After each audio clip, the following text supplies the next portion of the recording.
In this orthokeratology case, we have a patient whose lenses are slipping down and out in both eyes while being worn at night. So that's leading to undercorrected cylinder in the post-treatment refraction, as well as a patient indicating that the lens, especially for the left eye, dislodges at nighttime. So looking at these maps, what I would recommend doing is maxing out the overall diameter of these lenses and then tightening the landing zone of the lenses for both eyes as well. This is the lens that the patient's using for the right eye currently, and we're at an OAD of 11.5. WAVE allows us to go to 11.9 before converting into a semi-scleral design, so I would max out that diameter since the corneal diameter of this patient is over 12 millimeters, pretty large cornea, so we can go ahead and max out this diameter.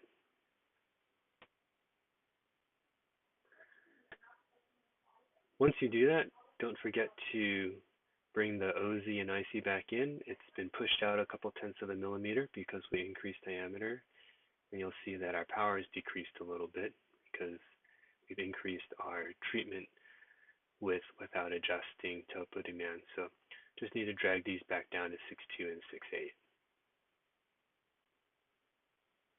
Once you readjust your OZ and IC width, you'll see that the power goes back to what it was originally.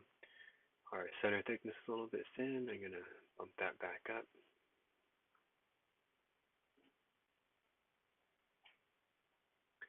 And then to tighten the periphery, I would go for about a 12 micron change in this case. So if we're at 786 right now, we're going to want a new sagittal depth of 798.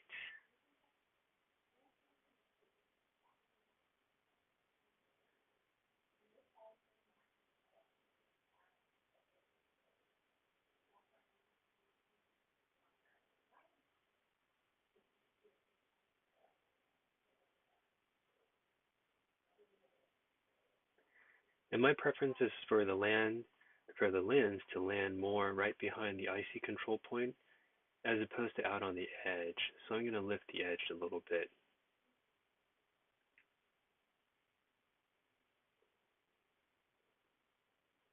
And this is to help ensure that we get a good seal off at the back of the OZ zone where OZ IC point where the landing zone begins.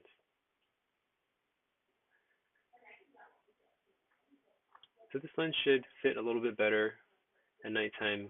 It will be a little bit tighter, should stay in place. Might be a little bit harder to remove in the morning, but shouldn't be a problem for the patient. Another thing I'm looking at is the patient's prescription here. We have a prescription where the cylinder component is catching up in terms of magnitude to the spherical component, and we expect about half of this corneal cylinder to be molded. So in the right eye, I think we might be okay if we get half of the 1.85. That might leave the patient with anywhere from a half to 3/4 of diopter of residual astigmatism, and that may be visually significant or not, it just depends on the patient. But in the left eye, I notice there's a little bit more cylinder. And so for the left eye, I don't know if it's a change you necessarily need to make right away, but just keep in the back of your mind that we may need to go to a toric treatment or an oval treatment zone to address any residual cylinder. But first I would try to get this lens to center a little bit. I think once we do that, we'll have a better idea of what the patient's visual potential will be. So those are my thoughts on this case.